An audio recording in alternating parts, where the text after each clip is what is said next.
Hello everyone, मैं रवि रंजन स्वागत करता हूं नई दिशाएं के यूट्यूब चैनल पे।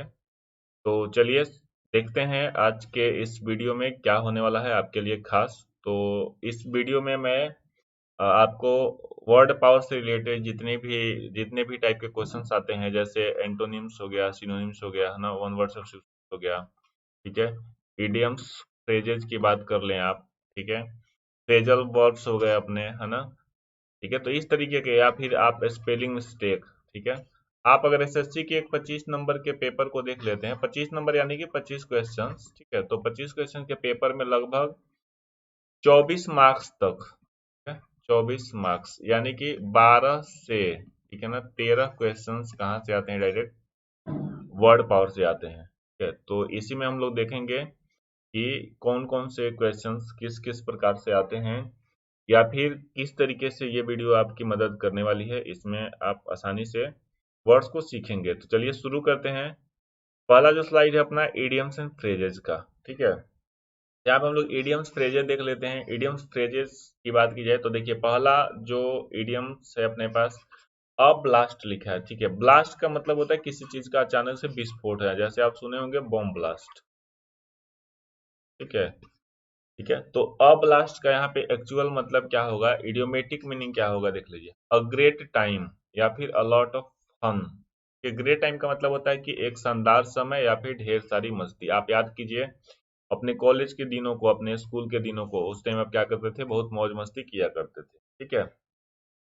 The students were having a blast until the teacher walked in, ठीक है ना, मतलब जब तक टीचर नहीं आए थे क्लास में तब तक बच्चों ने क्या किया, खूब मौज मस्ती की, ठीक है ना, एक अच्छा समय व्यतीत किया। तो अब्लास्ट का यहाँ पे आप उपयोग भी देख सकते हैं।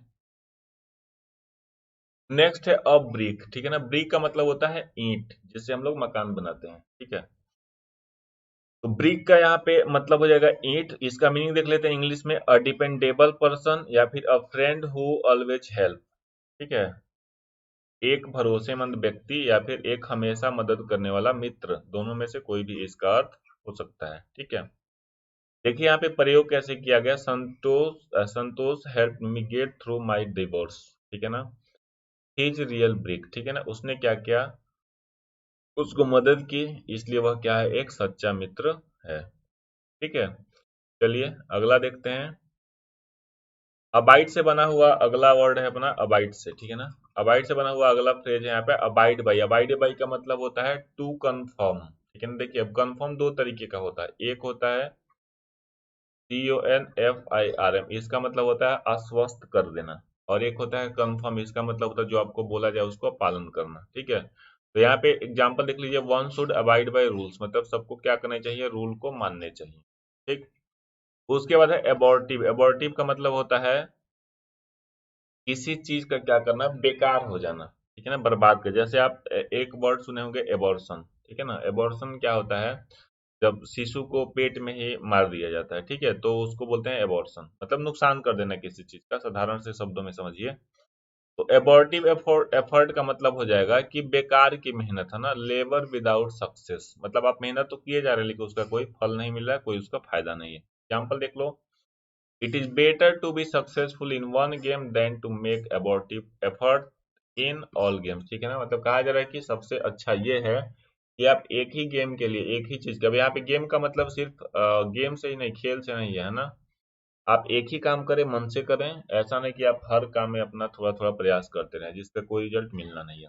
उसके बाद है अबाउंड।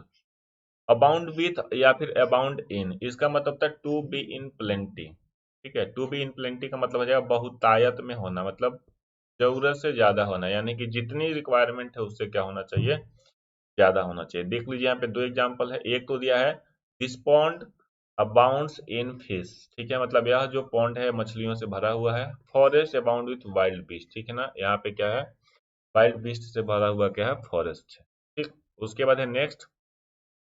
देखिए यहाँ पे 5 वन वर्ड सब्स्टिट्यूशंस हैं। वन वर्ड सब्स्टिट्यूशन क्या होता है, जैसे एक लाइन में ये दे देगा, इसका पूछ लेगा मीनिंग क्या होता है, ऐसे ही क्वेश्चंस भी आते हैं, ठीक है।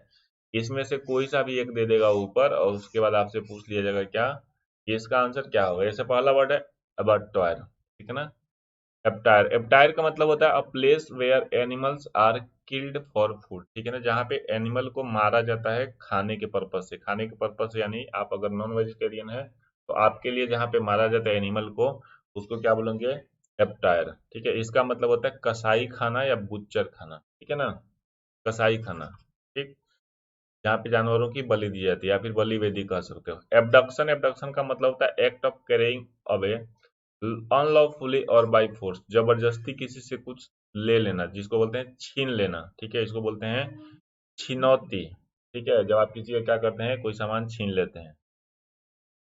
उसके बाद एब्लूशन, एब्लूशन का मतलब है ritual washing of the body, जब आप पूजा पाठ करने से पहले जब नहाते हैं उसी को क्या बोला जाता है, एब्लूशन, शुद्धिकरण समझ लो, जैसे आप गंगा में जाके नहा लिए तो वो क्या हो गया, एब्लूशन होगा।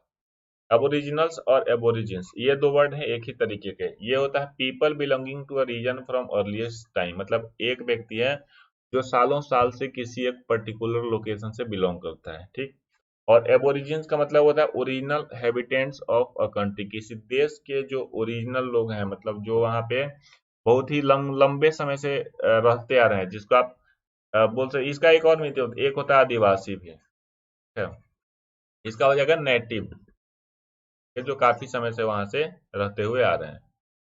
उसके बाद है नेक्स्ट, यहाँ पे देखिए सिनोनिम्स एंटोनिम्स में क्या है ना। अब देखिए आप जो याद करते हैं ना गलत तरीके से, क्या आप क्या करते हो कि मान लो कि ये वर्ड आपने याद कर लिया, ठीक है, और इस वर्ड का एक मीनिंग याद कर लिया हिंदी में और उसका एक सिनोनिम्स याद कर लिया, मान लीजिए इनमें से कोई भी याद कर लो, ठीक है, और फिर क्या करोगे, इसी वर्ड को याद करोगे, इसका एक एंटोनिम से याद कर लो, तो ये तरीका गलत होता है। आप अपना वर्ड पावर बढ़ाएं, वोकैब बढ़ाएं, आपको अलग से वर्ड्स की मीनिंग, अलग से आपको वर्ड्स के लिए अलग से एंटोनिम्स, अलग से सिनोनिम्स रखने की जरूरत नहीं पड़ेगी। जैसे मान लो कि आपके पास एक वर्ड दे दिया, उसके बाद ए बी सी डी चार चॉइसेज हैं, अब मान लो कि अगर इसका पूछ दिया सिनोनिम्स, तो या तो आपको डायरेक्ट पता होना चाहिए, नहीं तो बाकी तीनों के मीनिंग पता होना चाहिए, यही ना तरीका है। अगर आप इन तीनों का मीनिंग मीनिंग पता है तो आप ये आंसर लगा दोगे, जाहिर सी बात है।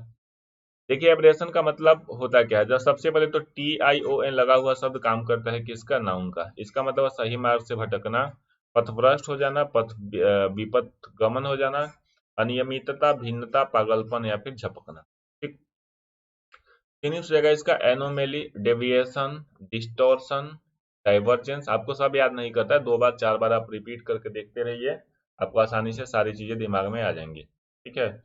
Eccentricity, insanity, irregularity, peculiarity, straying, variation और वांडरिंग, ये सारे क्या हो गए, इसके सिनोनिम्स हो गए, ठीक।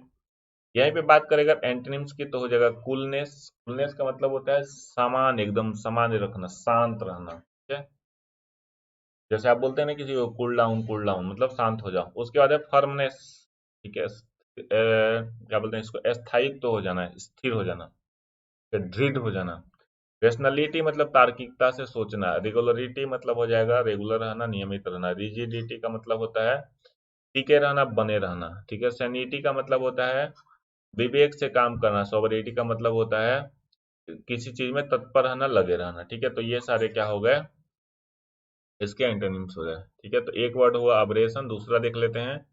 दूसरा है यहाँ पे एलक्रिटस, एलक्रिटस का मतलब होता है उत्सुक, तत्पर, तेज, सक्रिय या फिर सतर्क या फिर सफूर, ठीक है। इसका सबका एक ही मतलब होगा, ठीक है, आप हमेशा इसको ध्यान रखेंगे, ठीक है, थोड़े बहुत अंतर से मतलब सबके एक ही होता है। देखो अब देखो TOUS मतलब ये जो है OUS लगा हुआ शब्द जो होगा वो क्या होता है, एडजेक्टिव। जैसे आप लेबोरियस पढ़ लेते हैं, ठीक है, तो लेबोरियस में भी OUS लगा हुआ है, वो भी एडजेक्टिव है। इंडस्ट्रियस पढ़ लेते हो, OUS लगा है, वो भी एडजेक्टिव है। तो इस तरीके से आप थोड़ा बहुत याद भी कर सकते हैं। सिनोनिम्स हो जाएगा इसका एक्टिव, ठीक है, agile, alert, brisk, curious, eager, lively, lively या लाइवली भी बोल सकते हो, प्रॉम्प्ट, रेडी और स्पीडी, ठीक है। एंटिम्स की बात करें तो हो जाएगा disinclined, indifferent, indolent, lazy, ठीक है, रिलक्टेंट, स्लो, स्टूपिड, अनविलिंग। इसमें से हमें लग रहा है कि आपको ये मीनिंग पता होगा और ये मीनिंग पता होगा, स्टूपिड भी पता होगा, ठीक है। डिस इंक्लाइन का मतलब होता है कि आपका झुकाव खत्म हो गया किसी चीज की तरफ से। इनडिफरेंट का मतलब होता है उदासीन हो जाना। इंडोलेंट का मतलब होता है उदासीन हो जाना। रिलक्टेंट का मतलब होता है अनिच्छुक होना, किसी चीज के प्रति आपकी इच्छा ही नहीं है। स्टूपिड तो आप जानते हैं, बेवकूफ, ठीक है। और अनविलिंग का मतलब होता है कि इच्छा नहीं रखने वाला।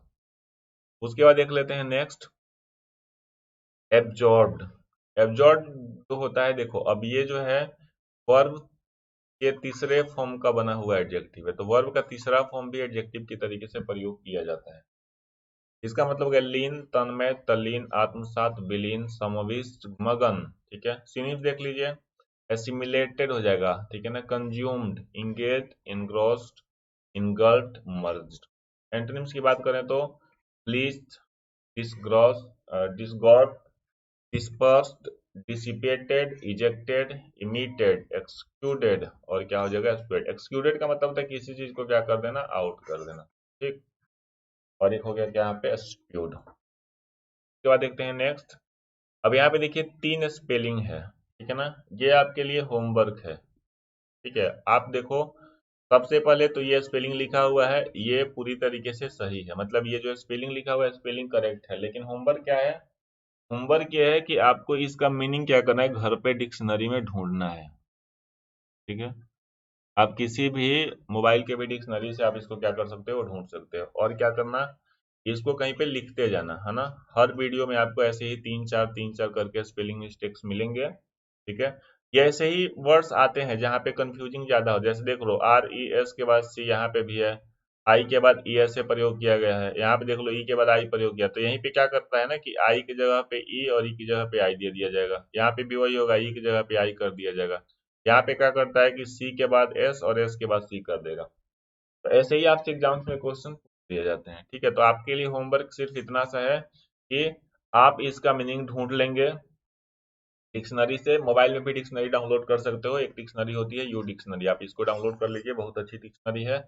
अगर आप इंग्लिश टू इंग्लिश चाहते हैं तो मरियम वेबस्टर डिक्शनरी है, उसको भी डाउनलोड कर सकते हो, वो भी बहुत अच्छी डिक्शनरी है।